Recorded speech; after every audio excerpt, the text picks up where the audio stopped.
Narendra Modi and Rajnath Singh's rally in Jammu indicated a shift in the BJP's stated position on Article 370. While Mr. Modi talked about the need for a debate, Party President Rajnath Singh said the BJP was prepared to accept it if it has proved to be beneficial. My colleague Zafar Iqbal reports on how Mr. Modi took on the Chief Minister and how Chief Minister Omar Abdullah responded. क्या धारा 370 से यहां के सामान्य मानवी का भला हुआ है या नहीं हुआ है, इसकी चर्चा तो कम से कम करो। चर्चा तक करने को तैयार नहीं। मैं चाहता हूं देश के संविधान के जानकार लोग इस पर चर्चा करें। यदि धारा 370 से जम्मू कश्मीर का कोई लाभ है, यहां की गरीबी दूर हुई है, बेरोजगारी दूर हुई है, यदि यहां का विकास हुआ है, तो धारा 370 को हम भी स्वीकार करेंगे। A departure from the BJP's position that seeks complete abrogation of the special status to Jammu and Kashmir. But in his first public rally in the state as the BJP's prime ministerial candidate, Narendra Modi also went on to argue that people from the state, instead of getting special status, were actually deprived.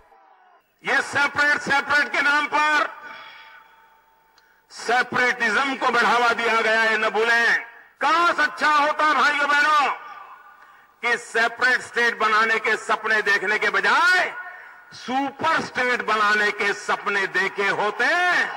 जो अधिकार यहां के मुख्यमंत्री श्रीमान ओमर अब्दुल्ला को मिले हैं, क्या वही अधिकार उनकी बहन सारा को मिले हैं? क्या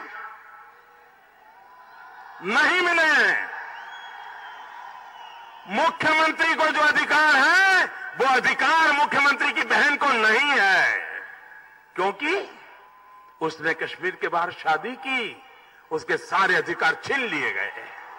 मैं यहां हिंदू मुसलमान की बात करने नहीं आया हूं। मैं जब बात करता हूं तो 1.25 करोड़ मेरे जम्मू कश्मीर वासियों की बात करता हूं। अगर विकास करना है तो जोड़ने की राजनीति काम आएगी, विकास उसके द्वारा होगा।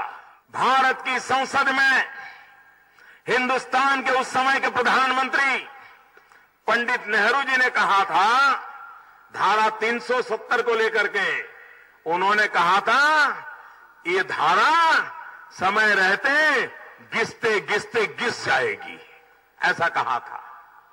प्रधानमंत्री जी, क्या आपकी सरकार पंडित नेहरू जी ने जो कहा था वो करने के लिए तैयार है? In a strong response, Omar Abdullah hit back on Twitter. He said, Modi very conveniently used me and my sister as examples to illustrate a point that has no bearing in truth. Either he lies or is ill-informed. Women do not lose their domicile right by marrying non-state subjects regardless of the propaganda surrounding the issue. And no, Mr. Modi, tourism isn't suffering and our tourists are not going to Himachal Pradesh. It's the reverse now, but why should the facts bother you? He tweeted. It was one of the biggest rallies in Jammu in the recent past. Narendra Modi touched upon several issues, prominently Article 370. But whether this massive gathering will actually transform into votes at the end of the day for the BJP, that's the big question. In Jammu, with Darshan Kumar, Zafar Iqbal for NDTV.